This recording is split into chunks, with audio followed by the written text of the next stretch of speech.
अगर आप गाड़ियों से जुड़ी हुई हर तरह की जानकारी चाहते हैं तो ASY कार ड्राइव चैनल को अभी की अभी सब्सक्राइब कर लीजिए और बेल आइकन को दबाना बिल्कुल ना भूलना।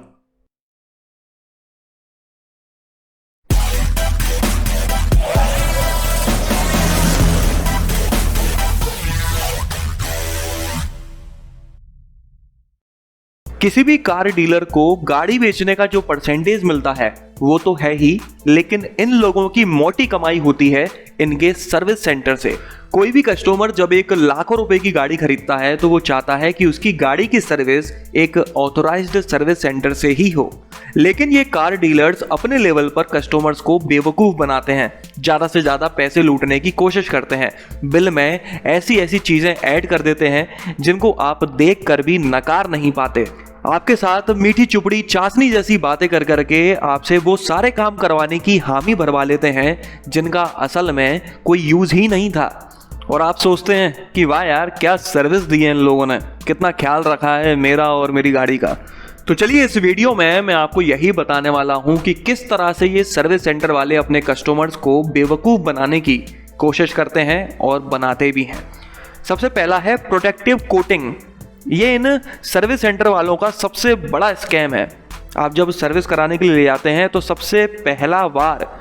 पहली चाल आपके ऊपर जो खेली जाती है वो होती है प्रोटेक्टिव कोटिंग की। जॉब कार्ड बनाने वाला बंदा या फिर कोई दूसरा बंदा कहेगा कि भैया आपकी गाड़ी को समय तो ज़्यादा नहीं हुआ लेकिन पुरानी लगने लगी, एक काम करो आप है ना पेंट कोट करा लो, इससे जो स्क्रैचेस हैं वो भी चले जाएंगे, नए स्क्रैचेस भी इतनी आसानी से नहीं आएंगे, धूप का भी असर नहीं पड़ेगा आपकी गाड़ी के पेंट पर, एकदम गाड़ी पहले की तरह चमकने लगेगी। आप सोचते हैं कि यार बंदा बात तो सही कह रहा है, इसमें बुराई क्या है, लेकिन इस मामले में मेरा ये कहना है कि आपको ऑथराइज्ड सर्विस सेंटर से पेंट कोट करवाना इग्नोर करना चाहिए, क्योंकि ये सर्विस सेंटर वाले कोटिंग करने वाली जिस कंपनी के साथ टाई अप किए हुए होते हैं उनसे ये अच्छा खासा मार्जिन लेते हैं एक गाड़ी की कोटिंग करने के लिए, जिसकी वजह से वो कंपनी आपकी गाड़ी के ऊपर चीप क्वालिटी की नाम मात्र कोटिंग करती है जो यूजफुल नहीं होती। इसलिए अगर आपको गाड़ी के ऊपर पेंट कोट कराना ही है तो आप किसी प्रोफेशनल प्राइवेट शॉप से करवाइए जो ये सब करने के लिए स्पेशलाइज्ड होती है। पेंट कोटिंग के अलावा एंटी रस्ट कोटिंग के नाम पर भी उल्लू बनाया जाता है। आपसे बोला जाता है कि आपकी गाड़ी के नीचे एंटी रस्ट कोटिंग कर देते हैं जिसकी वजह से कभी रस्ट नहीं लगेगी और आपकी गाड़ी के पार्ट्स की उम्र बढ़ जाएगी। तो यहाँ भी आपको लगता है कि हाँ यार बात तो सही है, अपनी ही गाड़ी का फायदा है, लंबी उम्र हो जाएगी तो, लेकिन असल में आपकी गाड़ी को उस एंटी रस्ट कोटिंग की जरूरत है ही नहीं, क्योंकि आजकल की गाड़ियों के पार्ट्स गैल्वेनाइज्ड मटेरियल से बने हुए होते हैं जिनमें रस्ट लगना इतना आसान नहीं होता। आमतौर पर आप अपनी गाड़ी को नीचे से देखेंगे तो उसमें एक थिक ब्लैक कोटिंग दिखती है, हाँ, लेकिन अगर वो ब्लैक कोटिंग नहीं है, आपकी गाड़ी काफ़ी पुरानी है, तो उस कंडीशन में आप एंटी रस्ट कोटिंग करवा सकते हैं। दूसरा पॉइंट है इंजन फ्लशिंग। आप जब सर्विस सेंटर पे जाते हैं आप कंप्लेन करते हैं कि गाड़ी में कुछ आवाज़ें आ रही हैं, इंजन एकदम ऐसा लग रहा है स्मूथ नहीं चल रहा, साइलेंट नहीं है या माइलेज अच्छा नहीं मिल रहा, तो वो बंदा आपसे बोलता है कि आपकी गाड़ी में इंजन फ्लशिंग करवाते हैं, या फिर बाद में डायरेक्ट आपके बिल में ऐड होकर आता है इंजन फ्लशिंग की गई है, जिसका करीब 1000 से 2000 रुपये तक चार्ज लिया जाता है। फ्लशिंग में होता यह है कि इंजन ऑयल में एक एडिटिव ऐड कर दिया जाता है जो कि इंजन ऑयल के साथ इंजन के अंदर हर किसी पार्ट में जाता है और वहाँ पर अगर कोई गंदगी इकट्ठी हुई रखी है तो उसको वहाँ से हटा देता है। लेकिन असल में सच्चाई ये है कि इंजन फ्लशिंग कुछ हद तक यूजफुल हो सकती है अगर आपकी गाड़ी काफ़ी पुरानी है या आप अपनी गाड़ी को मेंटेन करके नहीं रखते और उसमें कुछ प्रॉब्लम्स आने लगी हैं, या फिर आपने एक पुरानी गाड़ी खरीदी हुई है जिसकी पहली बार सर्विसिंग कराने के लिए ले गए हैं। लेकिन अगर आपकी गाड़ी नई नवेली है या आपने अच्छी तरह से मेंटेन करके रखा हुआ है, समय समय पर सर्विस कराते रहते हैं, या फिर आपकी गाड़ी में कहीं से कोई प्रॉब्लम आ ही नहीं रही, तो उन कंडीशन में इंजन फ्लशिंग की कोई भी ज़रूरत नहीं है। तीसरा पॉइंट है जो कि दूसरे पॉइंट से ही रिलेटेड है।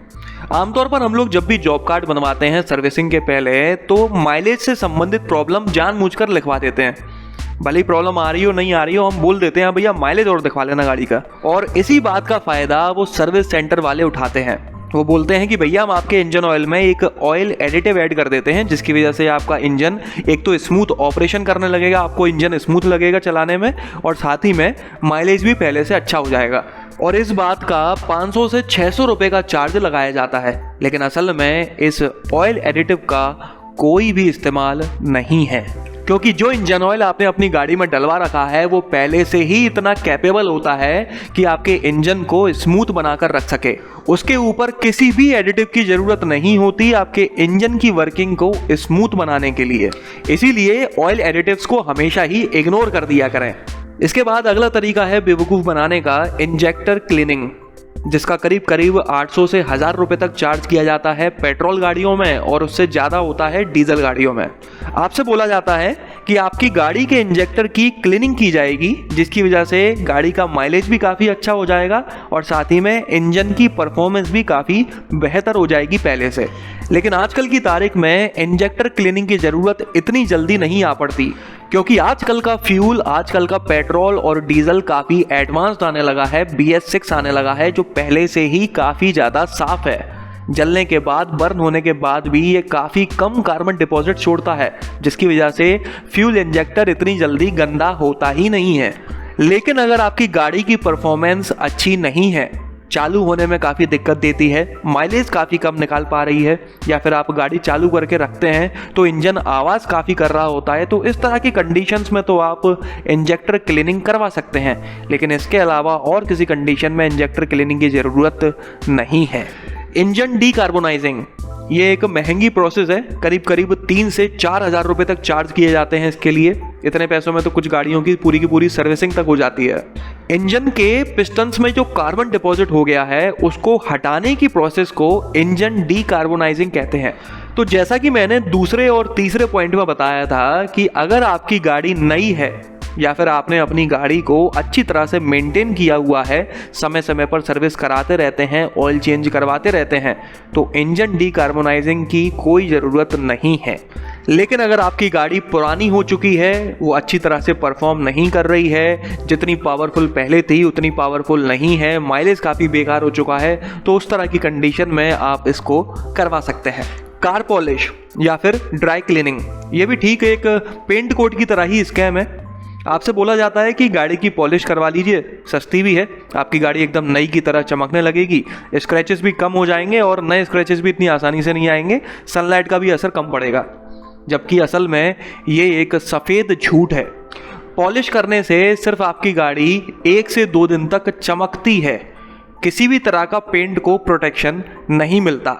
लेकिन पॉलिश करने के लिए इन ऑथोराइज्ड सर्विस सेंटर्स पर 500 से 700 रुपए तक या फिर कहीं कहीं पर उससे भी ज़्यादा पैसे लिए जाते हैं, और वो भी चीप क्वालिटी की काम चलाऊ पॉलिश की जाती है, जिसकी वजह से आपके पेंट पर भी बुरा असर पड़ता है। जबकि 1000 से 1500 रुपए में तो अच्छी क्वालिटी की कार पॉलिश आ जाती है, जिससे आप अपनी गाड़ी की कई बार पॉलिश कर सकते हैं। इसीलिए अगर आपको अपनी गाड़ी की पॉलिश करवानी ही है तो सर्विस करवाने के बाद में आप किसी प्रोफेशनल क्लीनिंग सेंटर के पास जाकर उसकी पॉलिश और ड्राई क्लीनिंग करवा सकते हैं। इसी तरह से जो वाइपर वॉशर फ्लूइड टैंक होता है उसमें नॉर्मली हम प्लेन वाटर डालते हैं, लेकिन ये कंपनी वाले बोलते हैं कि प्लेन वाटर यूज़ करने की वजह से आपकी विंडशील्ड पर छोटे छोटे स्क्रैचेस आ जाते हैं। इसीलिए इस वॉशर टैंक में आप कुछ एडिटिव डाल दीजिए, जिसकी वजह से आपकी विंडशील्ड काफ़ी अच्छी तरह से साफ़ भी होगी और स्क्रैचेस भी नहीं आएंगे। इस बात की सच्चाई इतनी है कि इस एडिटिव डल जाने के बाद में आपकी विंडशील्ड साफ़ तो अच्छी तरह से हो रही होती है,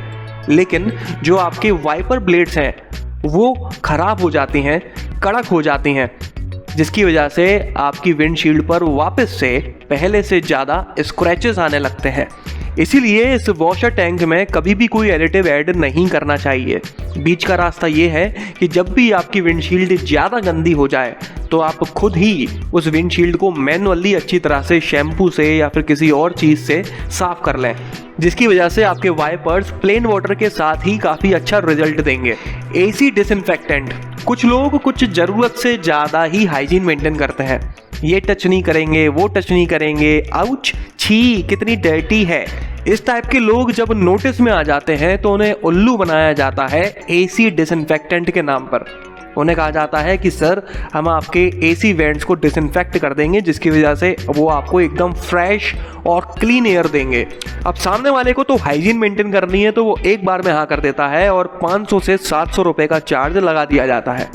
इन 500-700 रुपये के बदले सर्विस वाले करते क्या हैं कि गाड़ी के सभी वेंट्स के ऊपर एसी डिसइंफेक्टेंट का एक स्प्रे कर देते हैं, जिसकी वजह से जब आप एसी चालू करते हैं तो पहली बार में आपको थोड़ी सी खुशबू आने लगती है, दूसरी बार में वो खुशबू भी चले जाती है, क्योंकि वो सिर्फ एक सिंगल स्प्रे किया गया था जिसके लिए आपसे 500 से 700 रुपये लिए गए थे, जबकि वो स्प्रे करने वाली पूरी की पूरी बोतल ही इतने रुपए में आ जाती है। इसलिए अगर आप इतनी ज़्यादा हाइजीन मेंटेन करना ही चाहते हैं तो नॉर्मली एक एसी डिसइंफेक्टेंट खरीद सकते हैं और रेगुलरली अपनी गाड़ी में रखें और उसका समय समय पर इस्तेमाल करते रहें।